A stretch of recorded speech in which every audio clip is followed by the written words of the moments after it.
Good morning friends. வந்து 10th பாலிட்டியில் first lesson பார்க்கலாம். Shortcut இந்திய அரசியலமைப்பு. ஃபஸ்ட் லெசன் வந்து இந்திய அரசியலமைப்பு. இந்த இம்பார்ட்டன்ட் பாயிண்ட்ஸ் மட்டும் பார்க்கலாம். அறிமுகத்தில் வந்து ஒரே பாயிண்ட்டு, அரசியலமைப்பு என்ற கொள்கை முதல்ல அமெரிக்க ஐக்கிய நாடுகளில் தோன்றியது. ஃபஸ்ட்டு அரசியலமைப்பை ஏற்படுத்தலாம் அப்படிங்கிற ஐடியா வந்து எங்கே தோன்றுச்சு அப்படின்னா அமெரிக்காவில் தோன்றுச்சு. எப்பொழுதுமே அமெரிக்கா வர இடத்துலனா நம்ம வந்து அமைதி அப்படின்னு வச்சுக்கலாம். ஸோ அரசியலமைப்பு அரசியல் பண்ணுறப்ப அமைதியாக இருக்கணும். ஸோ அரசியலமைப்புங்கிற கொள்கை ஃபஸ்ட்டு தோணுது எங்கேனா அமைதினா அமெரிக்கா. இல்லைன்னா ஃபஸ்ட்டு அரசியலுக்கு வரவங்க அமைதியாக இருப்பாங்க. ஃபஸ்ட்டு டைம் அரசியலுக்கு வரவங்க அமைதியாக இருப்பாங்க. அப்போ ஃபஸ்ட்டு அரசியலமைப்பு தோன்றிய நாடு வந்து அமெரிக்கா. இந்த அரசியலமைப்பின் அவசியம் எந்த பாயிண்ட்ஸும் கிடையாது. இந்திய அரசியலமைப்பு உருவாக்கம். இங்கே பாருங்கள், நம்மளோட இந்திய அரசியலமைப்பு எப்படி வந்து உருவாகுச்சு அப்படிங்கிற ஸ்டோரி தான் இங்கே கொடுத்துருப்பாங்க. இது வந்து என்ன கதை அப்படின்னா, ஃபஸ்ட்டு 1946 அமைச்சரவை தூதுக்குழு வந்து இந்தியாவுக்கு வந்திருக்கும். இங்கிலாந்துலேருந்து இந்தியாவுக்கு வந்து அனுப்பிச்சிருப்பாங்க அமைச்சரவை தூதுக்குழு. அது வந்து ஒரு சபையை வந்து உருவாக்கும். என்ன சபைனா இந்திய அரசியல் நிர்ணய சபை. அந்த இந்திய அரசியல் நிர்ணய சபை தான் இந்திய அரசியலமைப்பை வந்து எழுதும். என்ன 1946 நம்ம சுதந்திரம் வாங்கிறதுக்கு முன்னாடி இங்கிலாந்துலேருந்து அமைச்சரவை தூதுக்குழு வந்து வருவாங்க. தூதுக்குழு வந்து அரசியல் நிர்ணய சபை வந்து ஏற்படுத்துவாங்க. இந்த அரசியல் நிர்ணய சபையில் இருக்கிற உறுப்பினர்கள்லாம் சேர்ந்து தான் இந்தியாவோட அரசியல் அமைப்பை வந்து எழுதுவாங்க. இது ஃபஸ்ட்டு பாயிண்ட்டு. செகண்டு, இந்த அரசியல் நிர்ணய சபையில் எவ்வளோ உறுப்பினர்கள் இருந்தாங்க அப்படின்னு பார்த்தோம்னா, டோட்டலாக வந்து 389 உறுப்பினர்கள். 389 உறுப்பினர்கள். அரசியல் நிர்ணய சபையின் மொத்த உறுப்பினர்கள் வந்து 389. அதுக்கு ஷார்ட்கட் வந்து 3னா த்ரிஷா, 9னா நயன்தாரா, 8னா எட்டப்பன். த்ரிஷாவுக்கும் நயன்தாராவுக்கும் இடையில எட்டப்பன் இருந்தார். 389 டோட்டல் உறுப்பினர்கள், மொத்த உறுப்பினர்கள். இது அரசியல் நிர்ணய சபை. ஸோ இதை வந்து ஸ்ப்ளிட் பண்ணியிருக்காங்க. எப்படின்னா, மாகாணத்தில் எவ்வளோ, சுதேச அரசுகள் எவ்வளோ, பலுச்சிஸ்தானில் எவ்வளோ, மாகாண முதன்மை ஆணையர்கள் எவ்வளோன்ட்டு 4 ஸ்ப்ளிட் பண்ணியிருப்பாங்க. இந்த 389 மாகாணத்தில் 292, சுதேச அரசுகள் 93, மாகாண முதன்மை ஆணையர்கள் வந்து 3 பேர், பலுச்சிஸ்தான்லேருந்து ஒருத்தர் வந்திருப்பாங்க. இதோட ஷார்ட்கட் வந்து மாகாணத்தில் போகிறப்ப நயன்தாராவுக்கு முன்னாடி 2 பாடிகார்டு, பின்னாடி 2 பாடிகார்டு போடுவாங்க. நயன்தாராவுக்கு முன்னாடி 2 பாடிகார்டு, பின்னாடி 2 பாடிகார்டு. சுதேச அரசுகள் நயன்தாரா 3 நேரமும் சுதந்திரமே எங்கே வேணாலும் போகலாம். அவளுக்கு எந்த ரெஸ்ட்ரிக்ஷனும் கிடையாது. நயன்தாரா 3 வேளையும் சுதேசமாக எங்கே வேணாலும் போய்க்கலாம். அதாவது சுதேச அரசுகள் 3னா, இப்போ நம்ம இந்தியா மேப் இப்படி எடுத்துக்கிட்டிங்கன்னா இந்த மாதிரி இருக்கும். இங்கே வந்து கல்கத்தா இருக்குங்க, இங்கே சென்னை இருக்கும், இங்கே வந்து மும்பை, பாம்பே இருக்கும். இந்த 3 மாகாணத்துலேருந்து ஒவ்வொருத்தரும் எடுத்திருப்பாங்க. அதனால் நீங்கள் இந்தியா மேப்பை ஞாபகம் வச்சுக்கிட்டிங்கன்னா மும்பை, கல்கத்தா, சென்னை 3 பேர் வந்துடுவாங்க. எல்லாத்துக்கும் ஒரு பலூன் கொடுத்தாங்க. பலுச்சிஸ்தான் பலூன் வந்து ஒன்று கொடுத்தாங்க. பலுச்சிஸ்தான்லேருந்து ஒருத்தர் வந்திருப்பாங்க. அப்போ டோட்டலாக இது எல்லாத்தையும் கூட்டி பார்த்தோம்னா நம்மளுக்கு 389 உறுப்பினர்கள் வருவாங்க. 389 உறுப்பினர்கள் வருவாங்க. ஃபஸ்ட்டு என்ன கான்செப்டாக 1946 இங்கிலாந்தில் இருந்த அமைச்சரவை தூதுக்குழு அல்லது கேபினெட் தூதுக்குழு வந்து இந்தியா வந்திருப்பாங்க. அவங்க தான் இந்திய அரசியல் நிர்ணய சபையை வந்து ஏற்படுத்தியிருப்பாங்க. அந்த அரசியல் நிர்ணய சபை தான் அரசியலமைப்பை வந்து எழுதியிருக்கும். அரசியல் நிர்ணய சபையில் மொத்த உறுப்பினர்கள் வந்து 389. ஷார்ட்கட், த்ரிஷாவுக்கு நயன்தாராவுக்கு இடையில் எட்டப்பன் இருப்பார். அதில் 292 மாகாண பிரதிநிதிகள். மாகாணத்தில் போகிறப்ப நயன்தாராவுக்கு முன்னாடி 2 பாடிகார்டு, பின்னாடி 2 பாடிகார்டு. சுதேச அரசுகள் வந்து நயன்தாரா 3 வேளையும் சுதந்திரமாக இருப்பா. சுதேச அரசுகளோட நியமன உறுப்பினர்கள். அடுத்தது மாகாண முதன்மை ஆணையர்கள் சார்பில் 3 பேர். பலுச்சிஸ்தான் சார்பில் எல்லாத்துக்கும் ஒரு பலூன் கொடுத்தாங்க. ஸோ டோட்டலாக வந்து 389 உறுப்பினர்கள் இருக்காங்க. இப்போ இவங்கெல்லாம் செட் பண்ணியாச்சு, ஒரு குழு வந்து அமைச்சாச்சு. அவங்க ஃபஸ்ட்டு என்னைக்கு கூடுறாங்க அப்படின்னு பார்த்தோம்னா, முதல் கூட்டம் ஃபஸ்ட்டு மீட்டிங் என்னைக்கு நடக்குதுன்னா, அதே வருஷம் 1946 டிசம்பர் 9ஆம் நாள் வந்து நடைபெறுது ஃபஸ்ட்டு மீட்டிங். இந்த 389 பேரும் சேர்ந்து ஃபஸ்ட்டு மீட்டிங் வந்து எப்போ நடத்துகிறாங்க? டிசம்பர் 9 1946 நடத்துகிறாங்க. இதுக்கு ஷார்ட்கட் டிசம்பர்னு எங்கெல்லாம் வருதோ அங்கெல்லாம் டீசென்ட்டுன்னு ஞாபகம் வச்சுக்கோங்க. 9 எங்கெல்லாம் வருதோ நயன்தாரா. ஸோ ஃபஸ்ட்டு மீட்டிங்க்கு நயன்தாரா டீசெண்டாக வந்தா. ஃபஸ்ட்டு மீட்டிங்க்கு நயன்தாரா டீசெண்டாக வந்தா. இது வந்து first meeting. So first meeting எல்லோரும் கூடி என்ன பண்ணாங்கன்னா தற்காலிக தலைவரை வந்து தேர்ந்தெடுத்திருப்பாங்க. ஸோ தற்காலிக தலைவர் வந்து யார் அப்படின்னு பார்த்தோம்னா சச்சிதானந்த சின்ஹா. அடுத்த லைன் வந்து தற்காலிக தலைவர் யார்? டாக்டர் சச்சிதானந்த சின்ஹா.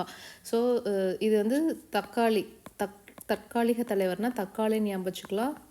சச்சின் வந்து ஃபஸ்ட்டு மீட்டிங்கில் தக்காளி விற்றாரு. சச்சின் வந்து ஃபஸ்ட்டு மீட்டிங்கில் சேல்ஸ் பண்ணார், விற்றாரு அப்படின்னு ஞாபகம் வச்சுக்கலாம். அப்போ தற்காலிக தலைவர் யார்? சச்சிதானந்த சின்ஹா. அடுத்தது இவர் வந்து ஃபஸ்ட்டு கூட்டம் நடந்துகிட்ருக்கப்பே இறந்தனால நெக்ஸ்ட் என்ன பண்ணுறாங்கன்னா ஒரு நிரந்தர தலைவர் பெர்மனண்ட்டாக வந்து ஒரு தலைவரை தேர்ந்தெடுக்கலாம் அப்படின்னு சொல்லிட்டு டாக்டர் ராஜேந்திர பிரசாத்தை வந்து இந்திய அரசியலமைப்பு நிர்ணய சபையோட நிரந்தர தலைவராக வந்து தேர்ந்தெடுத்திருக்காங்க. நிரந்தர தலைவர். அப்போ இதுக்கு ஷார்ட்கட் வந்து ராஜா என்றைக்குமே நிரந்தரமாக தானே இருப்பாங்க. ஸோ நிரந்தர ராஜா தான் வந்து ஷார்ட்கட். நிரந்தர தலைவர் ராஜேந்திர பிரசாத். அவருக்கு வந்து துணைத் தலைவராக இந்த ராஜேந்திர பிரசாத்துக்கு ஹெல்ப் பண்ணுறதுக்கு துணைத் தலைவராக வந்து யாரை தேர்ந்தெடுப்பாங்கன்னா ஹெச்ஜி முகர்ஜி, விடி கிருஷ்ணமாச்சாரி. ஸோ துணையாக யார் இருக்குன்னா கிருஷ்ணர் முகம் தான் ராஜாவுக்கு துணையாக இருக்குது. ஷார்ட்கட் வந்து ராஜாவுக்கு துணை வந்து கிருஷ்ணர் முகம். ராஜானா ராஜேந்திர பிரசாத், கிருஷ்ணமாச்சாரி முகர்ஜி. நிரந்தர ராஜா கிருஷ்ணர் முகம், கிருஷ்ணமாச்சாரி, விடி கிருஷ்ணமாச்சாரி, ஹெச்ஜி விடி கிருஷ்ணமாச்சாரி, ஹெச்ஜி முகர்ஜி. இவங்களை வந்து துணைத் தலைவராக தேர்ந்தெடுக்கிறாங்க. ஸோ இந்த மீட்டிங் வந்து எவ்வளோ அமர்வுகளாக அமர்ந்தாங்க அப்படின்னு பார்த்தீங்கன்னா 11 டைம்ஸ் வந்து அமர்ந்திருப்பாங்க. 166 நாட்கள் வந்து நடைபெற்றிருக்கும். 166 நாட்கள் வந்து நடைபெற்றிருக்கும் அப்படின்னு சொல்லியிருக்காங்க. எவ்வளோ திருத்தங்கள் வந்து முன் வச்சுருப்பாங்க அப்படின்னு பார்த்தீங்கன்னா 24/7/3 போட்டுக்கங்க. 24 ஹவர்ஸும் 7 வேலையும் 7 நாள் 24 ஹவர்ஸ் இருக்குது. இந்த 24 ஹவர்ஸில் 7 நாள்லையும் 3 வேலையும் ஒருத்தரை வந்து நம்ம திருத்த முடியாது. திருத்தங்கள் 24 மணி நேரமும் 7 நாளும் 3 வேலையும் ஒருத்தரை நம்ம திருத்த முடியாது அப்படின்னு ஞாபகம் வச்சுக்கலாம். 24/7/3 அப்படின்னு எழுதுகிறப்ப எழுதி வச்சுக்கோங்க. அவ்வளோ திருத்தங்கள் வந்து முன் வச்சாங்க அப்படின்னு சொல்லியிருக்காங்க. அதில் சிலவற்றை மட்டும்தான் ஏற்றுக்கிட்டாங்க அப்படின்னு சொல்லியிருக்காங்க. அரசியல் நிர்ணய சபையில் பல்வேறு குழுக்கள் வந்து இந்திய அரசியலமைப்பு சட்டத்தை வந்து உருவாக்கும் பணியை மேற்கொண்டது. அதில் ரொம்ப முக்கியமான குழுன்னு பார்த்திங்கன்னா சட்ட வரைவு குழு, டிராஃப்டிங் கமிட்டி, சட்ட வரைவு குழு. இதோட தலைவர் வந்து பிஆர் அம்பேத்கர். இவரோட தலைமையில் தான் எல்லாருமே வந்து எழுதி கொண்டு போகிறத வந்து கரெக்ஷன் பார்த்து டிராஃப்ட் பண்ணி கடைசியாக வந்து அரசியலமைப்பு சட்டமாக வந்து எழுதியிருப்பாங்க.